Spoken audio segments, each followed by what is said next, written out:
Chatter, written and narrated by Yejide Adeniyi. What married life? She snapped, her voice cutting through the soft hum of the restaurant. The other women froze, exchanging uneasy glances as a few heads, along with mine, turned towards their table. Red Dress was the first to find her voice. Nadia, what do you mean? It changed immediately we got to the States. Nadia responded as she looked into space. Don't ask me why I didn't say anything. I was embarrassed and kept hoping that it was a rough patch that we would work through.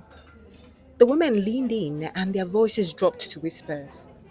Although I sat at the next table and only caught fragments of their conversation, the pain beneath Nadia's words could not be missed.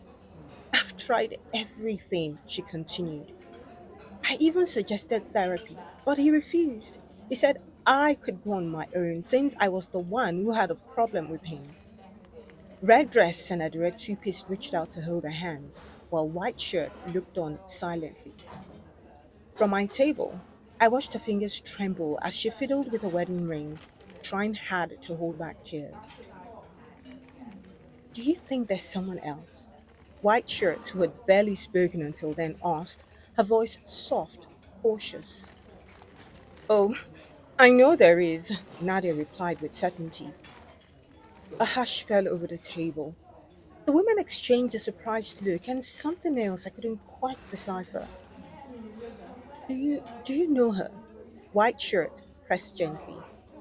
Nadia shook her head, and this time the tears spilled freely. Excuse me, I need to get to the restroom. Red Dress offered to accompany her, but she declined. I'll be right back, she whispered, flashing them a teary smile. The table fell silent for a minute. We should have told her, White Shirt said quietly. Adwa Tupi shook her head. How? How could we have told the doe-eyed bride on her wedding day that her husband was cheating with her own sister? Doe-eyed? Redress queried. Can't you remember how she was? She was so blindly in love, Adwa Tupi's replied. And anyway, Nadia wouldn't have believed me, White Shirt said, face flushed with remorse. That's why I told you ladies what I saw. I wish I had gone straight to her. That's rather late now, isn't it? Adira Two-Piece pointed out. It's too late for anything, Redress added. Telling her now will only make things worse. I took a last sip of wine from my cup, and a single tear dropped from my right eye, bringing with it flashes of betrayal and heartbreak.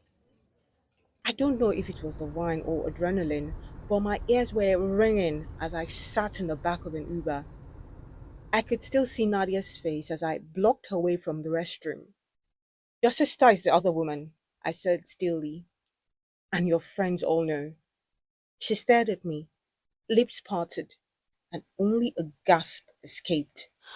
The revelation was brutal, I know, but if I had been given a choice years ago, I would have picked this over years of struggle to trust again.